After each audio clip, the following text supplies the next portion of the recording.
வீட்டுக்கு ஒரு ஆள் கட்டாயம் போகணும். நாங்கள் வலுக்கட்டாயம் பிடிக்கல. நான் தான் பிரச்சாரம் செய்தாங்க. போகணும் போல இருந்தது. போய் பிறகு அங்கே இருக்க ஒரு வருஷத்திலேயே கண்ணில் காயம் வந்து. போரின் போது கள முனைகளில் தன் உயிரை துச்சமாக நினைத்து வாழ்ந்த பெண் போராளிகளின் நிலை 2009 பின் இதுதான். யுத்த காலத்தில் வந்து போராட்டத்திலே இருந்து தங்களுடைய உடம்புலையும் நிறைய அங்கங்களெல்லாம் வந்து பறிகொடுத்து இங்கே அதிகம் வந்து காடு பகுதி தான் சுற்றி வளைச்சி பார்த்தீங்கன்னு சொன்னால் காடு தான். இது காடு வந்து வேலி அடைச்சிருக்காங்க. நாங்கள் வளைச்சி ஃபுல்லாக வந்து காடு இருக்குது. மேலே நம்ப முடியாமல் இருக்குது இந்த இதுக்குள்ள இந்த காட்டு இதுக்குள்ள வந்து இவங்க இருக்காங்கன்னு சொல்லி. நாங்கள் 2009 5ஆம் மாதம் 10ஆம் தேதி உள்ளுக்க போக போகிறோம். 4ஆம் மாதம் 28ஆம் தேதி அப்பா இறந்துட்டேன். அதில் ஒரு 9 பேர் நின்றாங்க. 9 அதில் லீடர் அந்த செல் வந்து பங்கருக்கு மேலேயே விழுந்த உடனே கண்ணில் பீஸ் பட்டு அப்பவே நான் பீஸ் குட்டி சுட்டாது சுட அப்படியே பிடுங்கி எடுக்கவே கண் உடைஞ்சி ஊற்றிண்டது. கையால் பிடிங்கி கையெல்லாம் அப்போ சட்டீரண்டு வந்து அடித்தவைக்கு பிடிச்சி இழுத்தினாங்க. தடி கொண்டு வந்து இறுக்கின மாதிரி இருந்தது. ஒன்றுமே நான் தெரியலை. முகமெல்லாம் மண். பங்கரில் விழுந்தோடனே மண்ணெல்லாம் பறந்து கை காலில் எல்லாம் காயம். நான் கண்ணை ஒன்றுமே தெரியல. ஐயோ அம்மாண்டு செல் விழுந்தோடனே எல்லாம் கத்தினவைக்கு. அப்போ அந்த பிள்ளை நான் லீடர் தானே அக்கா எனக்கு வயிற்றுல காயம் அக்கான்னு சொல்ல நான் தொட்டு பார்த்தேன். வயிற்றுல உள்ள குடல் எல்லாமே வெளியில் வந்துட்டு தொட்டு பார்க்க எனக்கு அந்த கண் ஒன்றும் தெரியலை. அந்த ரத்தம் வாடையெல்லாம் அடிச்சு அப்படியே இதாகிறது. கையில் தொட்டு பார்க்க ஒரு பிள்ளை உடனே செத்துட்டேன்னு தெரியும். கதைக்கிறாங்க என்னையும் செத்தபடியோடையும் வானத்தில் பத்தண்டு எறிஞ்சாங்க. இங்கேருந்து போனால் நெயில் படிச்சுருந்தேன்னா கிளம்புன அறிக்கை தான் என்னை செய்ய விட்டாங்க. இப்போ சண்டை நடந்தால் அந்த இடத்துல போய் சமராய்வுன்னு சொல்லி அதுக்கு ஒரு குரூப் இருக்காங்க. முதலாவது வயசு அதில் ஒரு லீடர் பிளாட்டூன் லீடர் இருப்பா. அங்கே இன்னொரு கேப்டன் ஒரு கட்டிக்கார சண்டை காயம் ஒரு ஆள் இருக்கு. அப்படி பிற அதுக்குள்ள நான் லீடர் அந்த குரூப்பின் லீடர். அங்கே போராட்டம் உங்களுக்கு நிறைய சொல்லி தந்தது. வாழ்க்கையில் நாங்கள் இன்றைக்கு கொஞ்சம் மனசராக இருக்கிறக்கே அந்த போராட்டம் தான் சொல்லி தந்தது எங்களுக்கு நிறைய. இப்போ இருக்கிற சமூகம் அப்படி இல்லையே. திடீரென்று எங்களை கண் இல்லையா கால் இல்லையா சுற்றி அது குருடு அப்படி ஒரு இழிவான மனநிலையும் அப்படி எங்களை பார்த்து பரிதாபப்படுறது மாதிரியும் இவைகளுக்கு என்ன வாழ்க்கை நீ என்ன இவியல் முடங்கி போட்டுமே அப்படி ஒரு சிந்தனையோடையும் இருக்கணும். நிறைய பேர் வெறியினம் எங்களுக்கு உதவி செய்கிறோம் நாங்கள் அவை தங்களோட சொந்த தேவைக்கு மட்டும்தான் எங்களை பயன்படுத்தணும் அப்படி ஒரு பக்கமாகவும் இருக்காவே. மக்களுக்காக போராடினோம். ஆனால் இன்றைக்கு மக்களாலேயே நாங்கள் புறந்தள்ளப்பட்டு ஒரு என்னென்னு சொல்கிற சமூகத்தின் ஒரு வெறுக்கத்தக்க ஆக்களாகத்தான் நாங்கள் பார்க்குறோம்.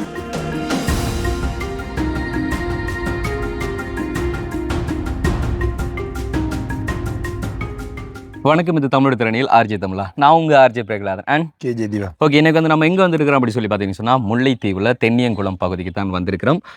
உண்மையிலே இந்த கிராமத்தில் வந்து ஏராளமான மக்கள் வந்துட்டு யுத்த காலத்திலையும் சரி இப்போதையும் சரி வந்து வாழ்வாதாரத்திற்கும் ரொம்பவே பாதிக்கப்பட்டு கொண்டிருக்கிற ஒரு கிராம பகுதி அப்படி சொல்லலாம். நாங்கள் முதல் முறையாக வந்து இங்கே வந்திருந்தாங்க. நிறைய ஏரியாவில் போய் பார்க்கல வந்து எங்களுக்கு கஷ்டமாக இருந்தது. கண்டிப்பாக அவங்களுக்கு ஏதாவது செய்யணும்னு சொல்லி அந்த வகையில் வந்து நிறைய பேர் யுத்தத்தாலும் பாதிக்கப்பட்டிருக்கிறாங்க. எங்களுக்கு பார்க்கவும் புதுசா இருக்கு இந்த கிராமங்கள்லாம் பார்க்கும்போது. அவங்க முள்ளிவாய்க்கால இருந்து வந்தவங்க தானே. யுத்த காலத்துல வந்து போராட்டத்திலே இருந்து தங்களுடைய உடம்புலையும் நிறைய அங்கங்களெல்லாம் வந்து பறிகொடுத்து இன்னைக்கு ஒரு வாழ்க்கைக்கு ரொம்ப கஷ்டப்பட்டு கொண்டிருக்கிற ஒரு அக்காவுக்கான ஒரு வாழ்வாரம் வேண்டி இருந்தாங்க. ஸோ அவங்களுக்கான ஒரு உதவி தான் பண்ணி கொடுக்கப்புறம் ஓகே நாங்கள் அதிகம் பேசாமல் அவங்க யார் அவங்களுக்கு என்ன பிரச்சனை அப்படின்னு சொல்லி வீடியோவில் காண்பிக்கிறோம். அதுக்கு முன்னால் நம்ம யூடியூப் சேனலில் புதுசாக பார்க்குறவங்களா இருந்தால் முதல்ல நம்ம யூடியூப் சேனலை சப்ஸ்கிரைப் பண்ணிட்டு அப்படி பெல் பட்டனை கிளிக் பண்ணுங்க. இப்போ வாங்க வீடியோக்குள்ள போகலாம். ஓகே, சரியா வந்து 38, 39 வந்துட்டு வெயில் கொளுத்திட்டு இருக்காங்களா? கடும் வெயில். அதாவது எப்படின்னா இந்த கை வந்து எரியுது. வெயில் பட்டு எரியுது. என்ன சொல்றது, நெருப்பு கிட்ட போய் நின்று எரியுமே, அனல் அடிக்கிற மாதிரி இருக்கு. இங்கே அதிகம் வந்து காடு பகுதி தான் சுற்றி வளைச்சி பார்த்தீங்கன்னு சொன்னால் காடு தான். இதை காடு வந்து வேலி அடைச்சிருக்காங்க. நான் வளைச்சி ஃபுல்லாக வந்து காடு இருக்கு. இப்போ மேலே நம்ப முடியாமல் இருக்கு இந்த இதுக்குள்ள இந்த காட்டு இதுக்குள்ள வந்து இவங்க இருக்கிறாங்களோன்னு சொல்லி. ஆனால் எல்லா மோஸ்ட்லி வந்து இப்படி தான் இருக்கிறாங்க. அதாவது சுற்றி இந்த பாலை மர காடு தான் இதுக்குள்ள வந்து இருக்குது. பன்னிக்காட்டில் இது ஒரு பகுதி அப்படின்னு சொல்லலாம் முல்லைத்தீவு. எப்படி சுற்றி காட்டு கிளிகள்கிட்ட சத்தம் காடு தான். நான் ஒரு ரவுண்ட் ஷாட் ஒன்று ஒழிப்பி காட்டுறோம்.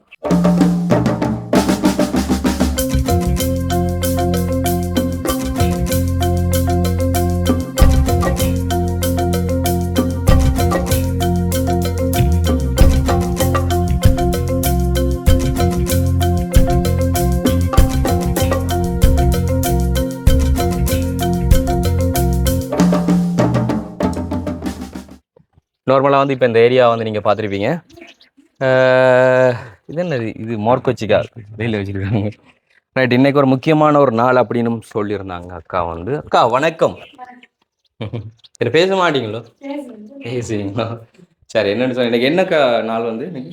முள்ளிவாய்க்கால் கடைசி இதில் நாங்கள் போய் எங்கடா அப்பா இறந்தது அவர் இறந்த நாள் நினைவு நாள். எத்தனை வருஷம் என்னையோட? இதோட அண்ணளவா 2009 கடைசி கிட்டத்தட்ட 9 15 வருஷம். அதாவது இறுதிக்கட்ட போரில் வந்து நடந்தது வந்து. ஓகே, அப்போ இன்னைக்கு நாங்கள் வந்து அதில் தடைப்பட்டுட்டோம் இல்லை எல்லாம் முடிஞ்சுதோ? இல்லை இப்போ படையல ஸ்டார்டிங்க முடிஞ்ச முடியலை இனிமேல் நீங்கள் செய்து கொள்ளலாம். நாங்கள் உங்களுக்கு அனுப்பிச்சாச்சு. உண்மையில எங்களுக்கு ஒரு சந்தோஷமா சரியான ஒரு நாளில் வந்துருக்கு சொல்லி எங்களுக்கு சந்தோஷமா இருக்கு. இல்லாட்டி நாங்கள் இப்படி ஒரு சாப்பாடு செய்ய மாட்டோம் தானே. இன்னைக்கு ஒரு நாள் ரெண்டபடியாக செய்தாரு. ரைட்டா. முக்கியமான ஒரு விஷயம் வந்து நீங்கள் இப்போ உங்களோட வீட்டை செய்கிறதா இல்லை வருஷ வருஷம் உங்களோட அம்மாட்ட வந்து தான் செய்கிறதா? நான் அநேகமாக அம்மா விட்டாமல் வந்து செய்கிறேன். சில வேலை இப்போ நாங்கள் வேறு பிரிஞ்சு இருக்கிறதால வீட்டை செய்யலாது. அப்போ அநேகமாக இந்த நாளுக்கு நான் வந்துடுவேன் அம்மா. ஓகே, அதை நாங்கள் போய் சொல்கிறோம் என்னோட சொல்லி. இது வந்து அக்காட வீடு கிடையாது, அவங்களோட அம்மாவோட வீடு. அவங்க அம்மாவோட வீட்டில் தான் இருக்கிறதாம். அது வந்து இன்னைக்கு இந்த இதுக்காக வந்து எல்லாருமே வந்து இங்கே நிற்கிறாங்க வந்துருக்காங்க. சரி, இப்போ எல்லாருமே வந்து யுத்தத்தில் நீங்கள் முள்ளிவாய்க்கால் இருந்த நீங்கள் எல்லாருமே கடைசியாக நானும் யுத்தத்தில் இருந்து எனக்கு 2007 கண்ணிலாம் போயிட்டு போராளியாக இருந்த நீங்கள். நான் 2006 வீட்டுக்கு ஒரு கட்டாயம் போகணும். அந்த இதில் போனது போய் 2007 அவங்க இதில் கண்ணிலாம் போயிட்டுது. அப்புறம் தம்பி ஒரு ஆள் இருந்தார். அப்புறம் தம்பியும் கடைசி கட்டத்தில் தம்பியையும் பிடிச்சிட்டாங்க. தம்பியும் இருந்து அவருக்கு ஒரு இழப்பும் இல்லை. அவர் கடைசியாக வந்துட்டார். கடைசி கட்டமாக விடையக்க வந்துட்டார். அப்பா யுத்தம் கடைசி கட்டத்தில் நாங்கள் 2009 5ஆம் மாதம் 10ஆம் தேதி உள்ளுக்க போக போகிறோம். 4ஆம் மாதம் 28ஆம் தேதி அப்பா இறந்துட்டார். அப்பா விட்டுட்டு அம்மாவும் நானும் தம்பியும் போனது. போயக்கையே நாங்கள் தடுப்பு மாவுக்கு போயிட்டோம் 2 பேருமே. அங்கே அறிவித்தவங்க கட்டாயம் தரணும் பதியணுன்றது பயத்தில் போய் பதிஞ்சது. 2 பேரையும் தம்பி 2 வருஷம் இருந்தவர் தடுப்பு மாவில் தடுத்து வச்சது. என்ன 1 வருஷம் தடுத்து வச்சு 7ஆவது ஆள் மாற்றுத்திறனாளி என்ன விட்டுட்டாங்க. கண்ணில் வந்து என்ன பீஸ் அடிச்சு கண்ணில் நேரடியாக செல் வந்து எங்களுக்கு மேலே பங்கருக்கு மேலே விழுந்ததால் உடனே கண் பாதிப்பு. உடனே 2 கண்ணும் தெரியாது 7 நாள். அவங்களோட இந்த இதில் மறந்ததில்லை. பிறகு ஒரு கண் லைட்டாக தெரிஞ்சு. இப்போ ஓகே இருக்கு. ஓகே தான். ஓகே, ஒரு கண் தான் தெரியுது. ஒரு கண் தான். அப்பவே சரி. எத்தனை வருஷம் 18 வருஷத்துக்கிட்ட. ஓகே, உண்மையில் போராட்ட வரலாறுகள்லாம் கேட்க போகணும்னு சொன்னால் எல்லாருமே வந்து கண் கலங்கிறோம். அது எப்படி சொல்கிறது? அதான் இப்போ என்ன சொல்கிறேன், நமக்கு அப்புறம் வந்து இந்த கண் இல்லாத நிலையில் இருக்கிறாங்க. அதான் உண்மையான வாழ்க்கை. சரி, ஏதோ ஒரு வகையில் உதவி செய்ய போகிறோம்ன்றதுல வந்து சந்தோஷம். ஓகே, இப்போ அம்மாவோட வீடு தான் என்ன பெருசாக காண்பிக்கலாம் தேவையில்லை நினைக்கிறேன். என்னடா முதல்ல ஒரு கேள்வி கேட்கணும். இங்கே வரக்குள்ள வந்து ஃபுல்லாக 2 பக்கம் காடு மாதிரி இருக்குது. இதுக்குள்ளே தானே இருக்கிறவங்க எப்படி இருக்கிறாங்க இங்கே? அது இப்போ இந்த மழை வந்தோடனே தான் இவ்வளோ பத்தையாக வந்தது. முதல் கொஞ்சம் துப்புராக்கி நல்லா தான் வச்சுருந்தது. இது திருப்பி ஒரு காலிக்கோணும். ஏற்கனவே இது வனப்பகுதி தானே? அது காட்டு அம்மா ஏழாத ஆள் தானே. அம்மா செய்து கொள்ள மாட்டா. அப்போ நாங்கள் தான் வந்து இப்போ நானும் தம்பியும் வந்தால் தான் செய்து கொடுப்போம். இப்போ நான் வந்துருப்போம். இனிமேல் தான் செய்யணும். இனி இது காடு அழிக்கிறவன்ட்டு ஒரு இயந்திரம் பிடிச்சி தானே அடிக்கணும். கையால் என்னால் இயலாது. நான் ஒரு புல்லை செருக்கினா கூட தலை வெடிக்கும் எனக்கு. அதெல்லாம் பார்க்க இல்லை. இருக்குதோ தெரியா. உடம்புல தான் காயம் இருக்குது. இல்லை, ஒரு காலம் வேலை. ஓகே, இப்போ ஆக்கள் வாங்க. இவருக்கு எத்தனை வயசு? இவருக்கு 13 வயசு. 7ஆம் ஆண்டு. 13 வயசு. அவாக்கு 7 வயசு. 2ஆம் ஆண்டு. 2 பேரும் ஒரே ஸ்கூலுக்கு போகிறதா? ஒரே ஸ்கூல்கிட்ட பேர் மூதனியங்குளம். சொல்லுங்க அப்போ நீங்கள் உங்களுடைய ஸ்கூல்கிட்ட பேர்? மூதனியங்குளம் பாடசாலை. என்னத்தில் போகிற நீங்கள்? நடந்து. எவ்வளோ தூரம் ஸ்கூல்? பக்கத்தில் தானே? தங்கச்சி நீங்கள் கூட்டிகிட்டு போகிறதா இல்லை அம்மா கூட்டிகிட்டு போகிறதா? அம்மா கூட்டிகிட்டு போகிறேன். அம்மா கூட்டிகிட்டு போகிறேன். ஓகே, படிப்பெல்லாம் இப்போ எப்படி போகுது? உண்மையா? நல்லா படிக்கிறலையா அப்படி சொல்லி சொன்னாங்க. படிக்கிறதா? Okay okay. இப்போ இவங்களுக்கெல்லாம் தெரியும், இவங்கெல்லாம் கேட்பாங்களோ உங்களுக்கு என்ன நடந்தது இது செஞ்சேன் சரியான ஆர்வம் நான் சொல்கிற குறைவு.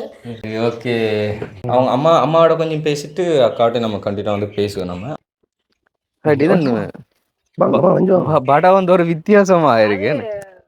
மரக்கறியெல்லாம் போட்டு செய்யறது. மறக்கிற என்ன என்னது அது என்னென்ன போட்டுக்கிறீங்க? அது கரட்டிலாம் வந்து ஓ வித்தியாசம் வேற. வா, ஆமா. பாத்தீங்க அப்படின்னு. மரக்கறியெல்லாம் போட்டாரு. ஆஹா. கணவருக்கு அன்பா சொல்றேன் இல்ல இந்த கணவருக்கு முதல்ல இப்படி செய்து கொடுத்துருக்கீங்களோ? ஓ அதால இது எவ்வளவு காலமா வந்து உங்களோட மகள் உங்களோட இருக்கிறாங்க? 5 மாசம். இப்ப உங்க குடும்பத்துல மொத்தம் எத்தனை பேர் அம்மா? 2 பிள்ளைகளும் 2 பேரும் தான், 4 பேர் தான். ஆஹா. அப்பா இறந்துட்டார். ம். அப்ப இந்த 2 பிள்ளைகள் தான். உங்களோட கணவர் இறந்ததுக்கு பிறகு பிள்ளைகளை எப்படி வளர்த்தனீங்க? கஷ்டப்பட்டு தான் உடுப்பு தச்சு கஷ்டப்பட்டு தான் வளர்த்தாப்ப. நீங்க ஓ இப்ப இந்த பகுதியில எப்படி அம்மா இருக்கிறீங்களா? இந்த அது சுத்தொழிச்சு காடுது யானை அப்படி மிருகங்கள்ல இருந்து ஒரு சரி, யானை வராது, மற்றபடி பெருசா ஒரு மிருகம் இங்க வராது. வராது. வராது.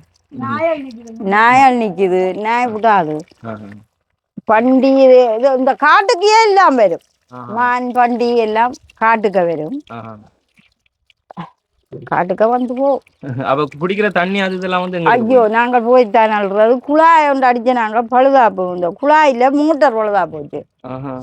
அது 9,000 ரூபா வேணும் அதுக்கு திருத்தி எடுக்க. ம்ஹும். ரெண்டாத்தான் தண்ணி இப்ப வரும். தண்ணி எங்க ஓடுது? தண்ணி அங்க ஒரு கட்டை அப்படி போய்த்தான் நல்லதா. ஒரு கட்டை ஞாபகம் இருக்கு. கட்டை சொன்னா கிட்டத்தட்ட 1 கிலோமீட்டரும் கூட இருக்கும். தெரியாது அவ்வளோ கிலோமீட்டர் அப்படி என்று தெரியல. கட்டக்கணக்கு தான் சொல்லுவாங்க அநேகமா. ஓகே. இப்போ வந்து இங்கல் பக்கம் உண்டு இல்லை அப்படி இந்த வேலி இங்கெல்லாம் வேலி எல்லாம் வேலி இந்த இது அதாங்கால அக்கா வீடு. தூரத்தான் இருக்கு. ஆ இப்ப என்ன ஆபத்துகள் அப்படி எதுவும் பிரச்சனை கொஞ்சம் சத்தம் போட்டு கூப்பிட்டு எடுக்கல ஆக்கள். ஆட்கள் வருங்கள் உடனே. சத்தம் மட்டும் கேட்குமா?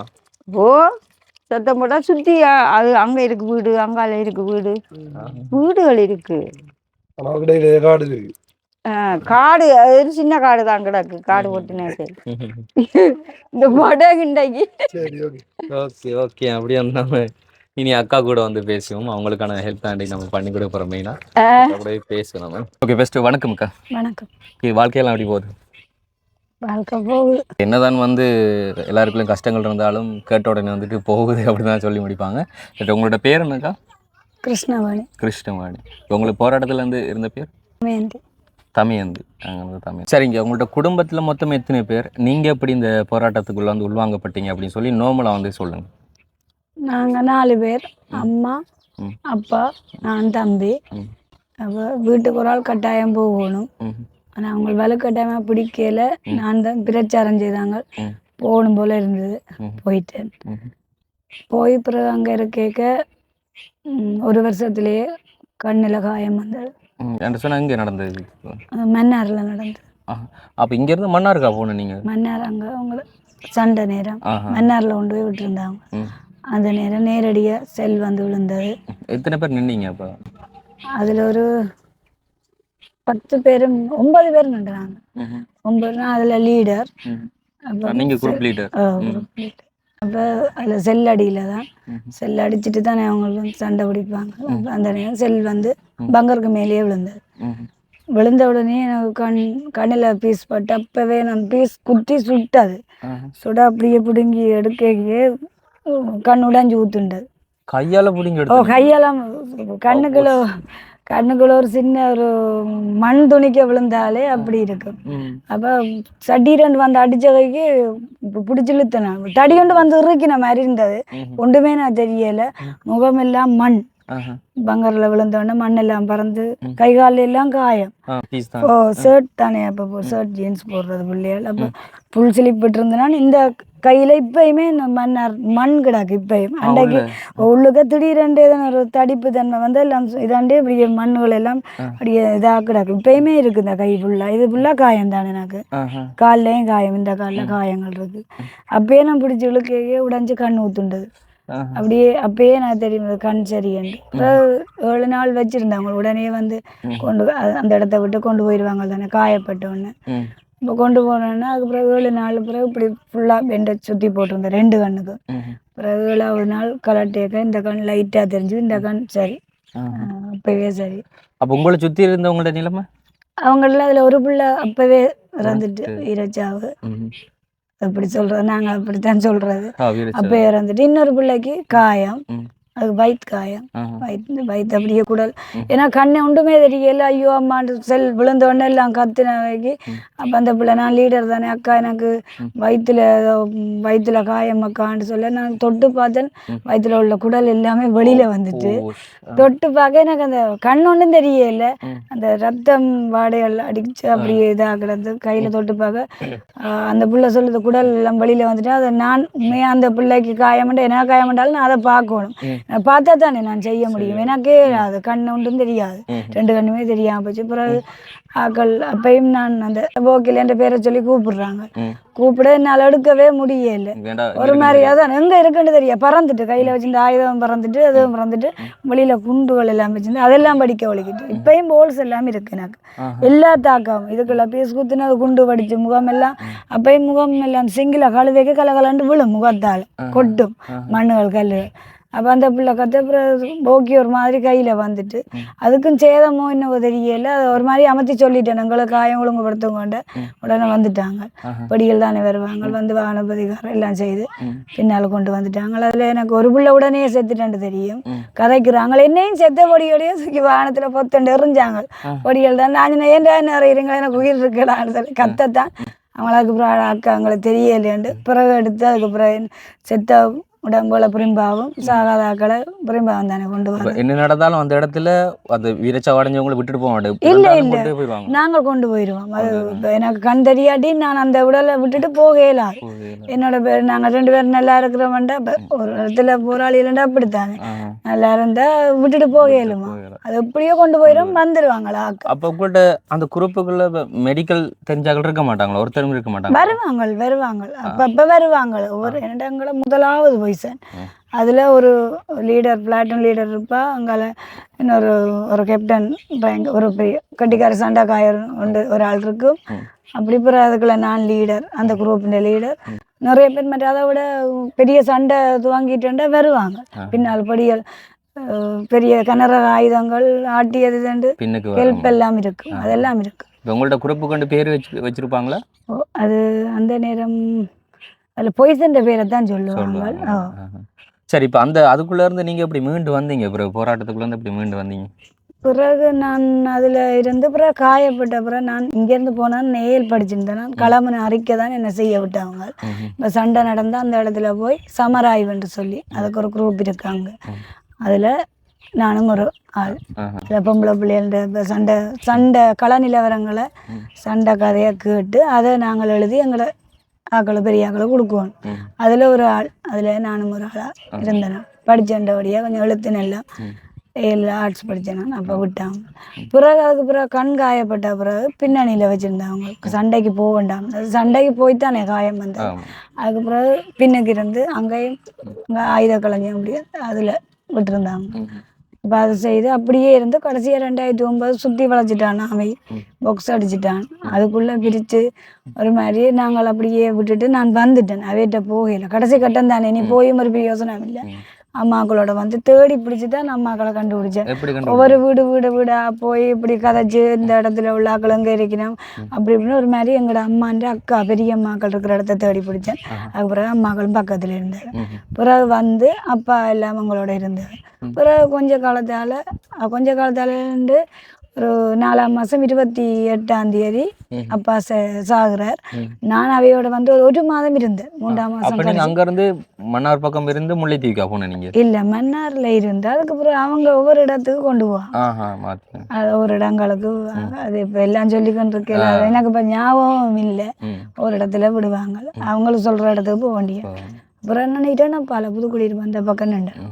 கடைசி கட்டம் நின்றுட்டு அப்புறம் அப்படி விஸ்வமடு தேராவில் சண்டை அந்த நேரத்தில் பாக்ஸ் அடித்தேன். அப்புறம் உள்ளுக்க வந்துட்டேன்.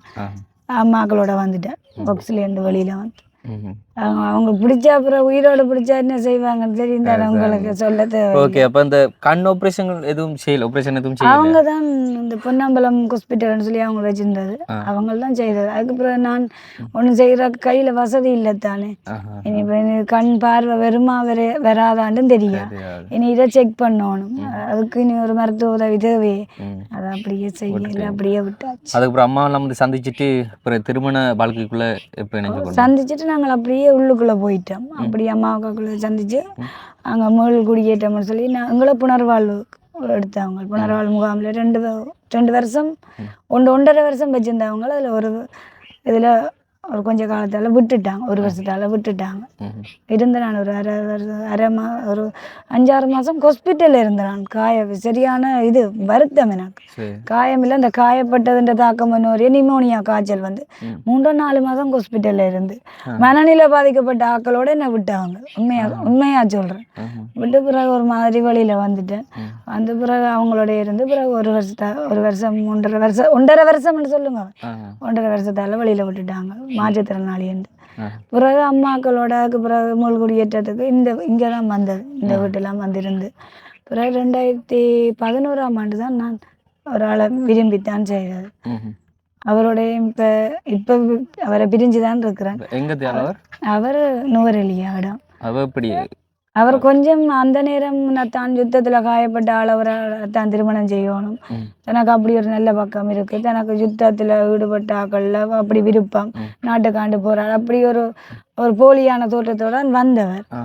வந்த பிறகு என்னோட ஒரு நாளும் சண்டை.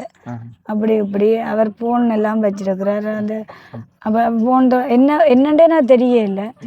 பிரச்சனைப்பட்ட எனக்கும் பிடிக்கல. நானும் கொஞ்சம் காலம் இங்கே இருந்து பிறகு அவர் தண்டை ஊருக்கு வர சொல்லி 3 வருஷம் போய் அங்கே இருந்தேன்.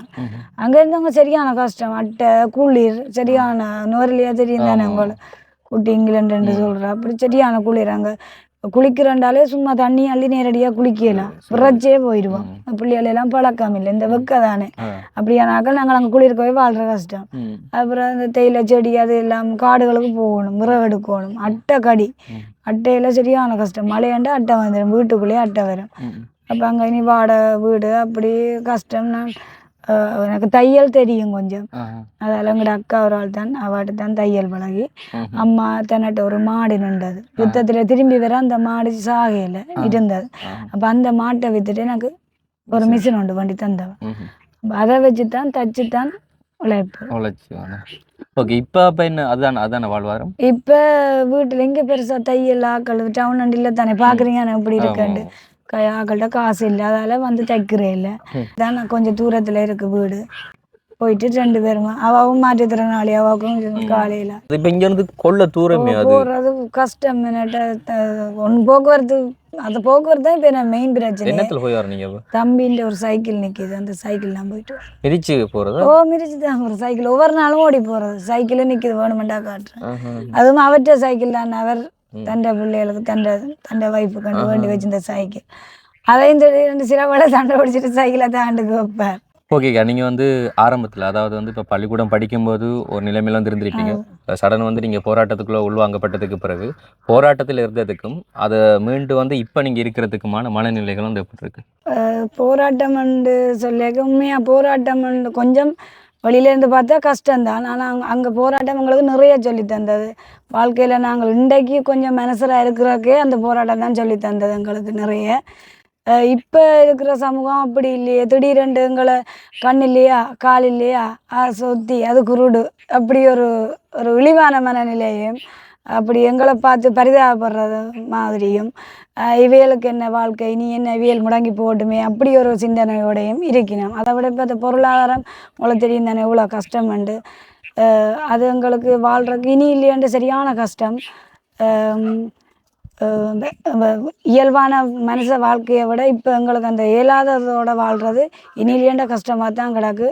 ஒரு 2 பேர்கிட்ட ஒரு என்னென்னு சொல்கிறது, இனி அந்த பல மடங்கு நாங்கள் முன்னேறினா தான் அந்த பொருளாதாரத்தை நாங்கள் வீடு கொடுக்கலாம். இனி 2 பிள்ளைகள் இருக்குது எனக்கு, அவைகள பாடசாலை தேவைகள், மற்ற வீட்டு தேவைகள் நிறைய இருக்குது தானே. இப்போ அதுக்கெல்லாம் நிறைய பேர் வெறியினம் எங்களுக்கு உதவி செய்கிறோம் நாங்கள் அவை தங்களோட சொந்த தேவைக்கு மட்டும்தான் எங்களை பயன்படுத்தணும் அப்படி ஒரு பக்கமாகவும் இருக்கு அவைன்ற இது எங்களுக்கும் தெரியும் தானே அப்படி தாண்டி போட்டு பிறகு தாங்களை செய்யணுமென்ற மனப்பான்மையே இல்லை மக்களுக்காக போராடினோம் ஆனால் இன்றைக்கு மக்களாலேயே நாங்கள் புறந்தள்ளப்பட்டு ஒரு என்னென்னு சொல்கிற சமூகத்தின் ஒரு வெறுக்கத்தக்க ஆக்களாக தான் நாங்கள் பார்க்குறோம் இவைக்கு இனி வாழ்க்கை தேவையில்லைன்ற மாதிரி எங்களோட உறவினர்களே எங்களை அப்படித்தான் பார்க்கணும் புரிஞ்சு கொள்ள முடியுது. அதாவது அந்த காலத்துல இருந்து அதாவது போராட்ட காலம் முடிஞ்சு வந்ததுக்கு அப்புறம் எல்லா பேருமே வந்து மீள்குடியேற்றப்பட்டாங்க. சில பேருக்கு வந்து பயிற்சிகளும் வழங்கப்பட்டது. பயிற்சி அதாவது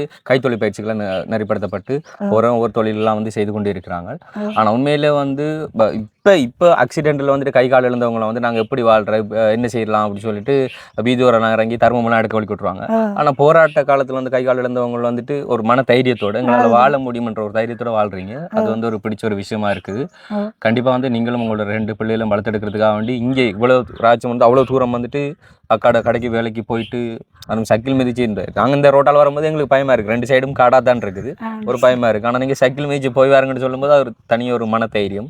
அதுக்கு வந்து நாங்கள் பாராட்டுறோமக்கா. ஓகே. அண்ட் அது தாண்டி இப்போ வந்து பிள்ளைகளை வந்து நீங்கள் வளர்க்குறதுக்கு அவங்கள படிப்பிக்க வைக்கிறதுக்கோ சரி இல்லைன்னு சொன்னால் மற்ற தேவைகளுக்கோ சரி வந்துட்டு இவங்களை வந்து நீங்கள் வாழ்க்கையை வளர்த்தெடுக்கிறதுக்கு என்னென்ன கஷ்டங்கள் வந்து எதிர்கொள்கிறீங்க? நிறைய கஷ்டம் உண்மையாக. இங்கே ஒரு புத்தக பேக் பண்ணுறாண்டாலே ஒரு 2000 ரூபா. நான் 3 நாள் வேலை செய்யணும். 3 நாள் வேலை செய்தால் தான் ஒரு புத்தக பேக். அப்படி இயலாத ஆக்கள் அந்த நான் ஒரு மாற்றுத்திறனாளி ஒரு அமைப்பு ஒன்று இருக்குது.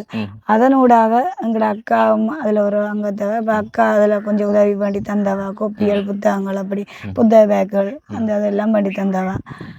மற்றபடி நான் ஒவ்வொரு நாளும் என்ற சம்பளத்தில் எடுத்து தான் நான் செய்கிறேன். பிள்ளைகளுக்கு வேண்டுறது மற்றபடி சொல்லக்கூடிய மாதிரி இல்லை. இப்போ மிஷின் இருக்குதான் தையல் ஆர்டர் வரணுமே. ஆர்டர் வந்தால் தான் தைக்கலாம். அக்காண்ட கடைக்கு போகாட்டி வீட்டில் சைக்கிளும் போக்குவரத்து தான் எனக்கு மெயின் பிரச்சனை. அதில் சைக்கிளில் தான் போகிறது. அது 1 மணித்தியாலும் செல்லும் கிட்டத்தட்ட. நான் இங்கே 7 மணி வலிக்கிட்ட 8:30 ஆகும். 1 மணித்தியாலும் கூடத்தான் ஆகும். அதுக்கு பிறகுதான் நான் போய் சேருவேன். நாங்கள் 8:30 பிறகு எத்தனை மணிக்கு வேலை முடிச்சு வருவீங்க? 5 மணிக்கு 5 மணிலேருந்து நான் 6:30 இருந்துரும். நான் இங்கே வேற பயம் இல்லையா உங்களுக்கு? உண்மையாண்டைக்கெல்லாம் காலமாக போயிருக்க வண்டு அடிச்சுட்டு எனக்கு குளக்காட்டில் வச்சு இயலாத கண்ணுக்கு இல்லை மற்ற கண்ணுக்கு அந்த கண் தெரியாது தானே. இதுக்கு அடிச்சு நிறைய நேரம் அதுலேயே நின்றுட்டேன். நான் சைக்கிளை விட்டுட்டு நின்றுட்டேன். அப்போ எங்களை தெரிஞ்ச பிள்ளை ஒரு ஆள் வந்தது, சொந்தக்கார பிள்ளை. ஏன்னாக்கா நிற்கிறான்டா கண்ணுக்கு வண்டு அடிச்சுட்டு ஓடையிலாமல் இருக்குன்ற தண்ணியும் இல்லை. அதில் குளத்துக்குள்ளே நிறைய பார்த்து அதுக்குள்ள இறங்கி தண்ணி எடுக்க போகல சேரு. அப்புறம் அந்த பிள்ளை தான் பைக்கில் வந்த பிள்ளை நிப்பாட்டிட்டு கண்ணெல்லாம் ஊதி விட்டது. இப்போ பைக்கில் போகிறோண்டா ஹெல்மெட் பாதுகாப்பு தானே, மூடினா வண்டடிக்காது. இங்கே இந்த பஸ் அது எதுவுமே இல்லை, எதுவும் போக்குவரத்துக்கு இல்லை, எதுக்குமே இல்லை. அவர்கிட்ட கால்நடையில போறது கால்நடை, சைக்கிள் நோட் பண்ணி வந்தா இங்க இருக்க சின்ன சின்ன வீடுகள்லாம் வீடு கூரை வீடுகள். ஆனா அங்கெல்லாம் வந்து ஒரு ஸ்கூட்டர் வைக்கோ இல்ல ஒரு பைக்கோ வந்து போக்குவரத்து பார்த்து நான் என்ன சொன்னா அது இந்த போக்குவரத்து பிரச்சனைகள் தான். வசதிகள் வந்துட்டு குறைவா இருந்தாலும் ஆனா அந்த போக்குவரத்துக்காக வேண்டி ஏதோ கஷ்டப்பட்டு ஒரு வாகனத்தை எடுத்து வச்சு கொள்றாங்க இங்க இருக்கிற தேவைக்காக வேண்டி. ஓகே, இப்போக்கா வந்து உங்களோட வாழ்க்கைக்கு உங்களோட வாழ்வாதாரத்துக்காக வேண்டி எங்களால் முடிச்ச ஒரு முதற்கட்ட உதவி ஒன்று நாங்கள் பண்ணித்தாரோம். அதை வச்சுக்கொண்டு நீங்கள் உங்களால் என்ன பண்ண முடியுமோ அதை பண்ணுங்க. அடுத்த கட்டமாக வந்து வீடியோ பார்த்து யாராச்சும் ஏதாச்சும் உதவிகள் செய்தாங்கன்னு சொன்னால் கண்டிப்பாக வந்து அதை நாங்கள் ஒப்படைப்போம். என்ன சொன்னால் எங்களால் முடிஞ்சது முதற்கட்டமாக வந்து நீங்கள் அன்னைக்கு வந்துட்டு உங்கள்ட்ட உயிரை துச்சமாக நினச்சி வாழ்ந்துருக்கீங்க, இன்றைக்கி அதுக்காக கிடைக்கிற ஒரு வெகுமதி அப்படின்னு சொல்லி நீங்கள் நினச்சி கொள்ளலாம்.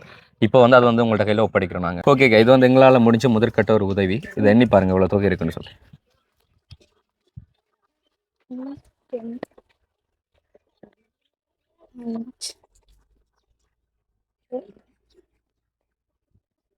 $50,000 வந்திருக்கு.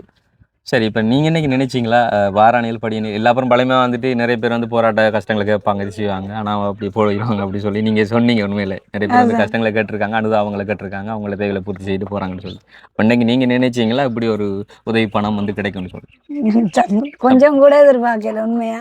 இப்படியே போன்னு சொன்னவா கேட்டிருக்கிறாங்க தங்கச்சி வருவாங்கன்னு.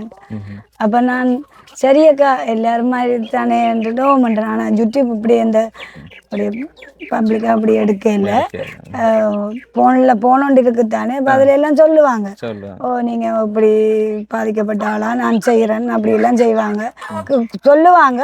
செய்கிறது உண்மையாக இது வரைக்கும் எனக்கு அப்படி ஒரு தரமே உதவி செய்ய இல்லை. நான் எதிர்பார்க்கல உண்மையாக மிகப்பெரிய தொகை எனக்கு. இது வந்து இப்போ உங்களோட நன்றி உங்களுக்கு. அதனால நான் ஒவ்வொரு நாள் வேலைக்கு போனாலும் 2 மாத சம்பளம் மட்டும் சொல்லுங்க. ஒவ்வொரு நாளும் கஷ்டப்பட்டு சைக்கிள் ஓடி உங்கள்ட்ட கஷ்டம் எப்படி சொல்கிறப்ப உங்கள்ட்ட நீங்கள் அதான் சொல்கிறேன், நம்ம வாழ்க்கையில் நம்ம பட்ட கஷ்டங்கள், நம்ம அடுத்தவங்களுக்காக உழைப்புகள், அதுக்கானது வந்து நம்ம வாழ்க்கையில கடைசி கட்டத்திலாச்சும் நம்மளுக்கு கிடைக்கும் அப்படின்னு சொல்லுவாங்க. ஸோ அப்படியே நினைச்சு எதிர்பார்க்கல நன்றி. இல்லை உண்மையில வந்து இதை ஒப்படைச்சு தான் நாங்கள் இதை தந்தவங்க வந்து உண்மையில் நாங்கள் வீடியோ எடுக்கிறதுக்கான காரணம் அடுத்த கட்டம் அவங்களுக்கான ஒரு பேர் உதவிகள் கிடைக்கணும் அண்ட் வந்து இந்த உதவி செய்தவங்களுக்கான காணொலியை போய் சேரணுன்றதுக்காக வேண்டி தான் நாங்கள் இதை வந்து வீடியோ பண்ணுறது வந்து. ஸோ இந்த ஒரு உதவியை பண்ணவங்க வந்துட்டு ஜெர்மனியில் இருக்கிறாங்க. அவங்களோட 70வது பிறந்த நாளுக்காக வேண்டி, அதாவது 2ஆம் மாதம் 11ஆம் தேதி 70வது பிறந்த நாள் வந்து போயிருந்தது. அதுக்காக வேண்டி அனுப்பியிருந்தாங்க. அதை இப்போ தான் ஒப்படைக்கக்கூடிய மாதிரி இருந்தது. அவங்களோட பேர் கூட சொல்ல வேணான்னு சொல்லிட்டாங்க. ஆனால் அவங்களோட தொலைபேசி கடைசி இலக்கத்தை சொல்கிறேன். நிறைய நன்றி என்று சொல்லுங்க. கண்டிப்பாக அவங்களோட கடைசி இலக்கம் வந்துட்டு 3788 இதுதான் வந்து. ஸோ இப்போ வந்து நீங்கள் அவங்களுக்கு எப்படி தேங்க் பண்ண போகிறீங்களோ அதை வந்து சொல்லலாம். நான் எதிர்பார்க்கவே இல்லை இவ்வளோ தொகை கிடைக்குமெண்டு.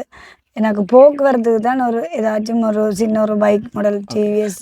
நார்மலாக வந்து இங்கே அந்த அப்படியான அந்த டிவிஎஸோ ஸ்கூட்டரோ வந்து என்ன ப்ரைஸ் போகுது எங்கேயாச்சும் கேட்டிருக்கீங்களா நீங்கள்?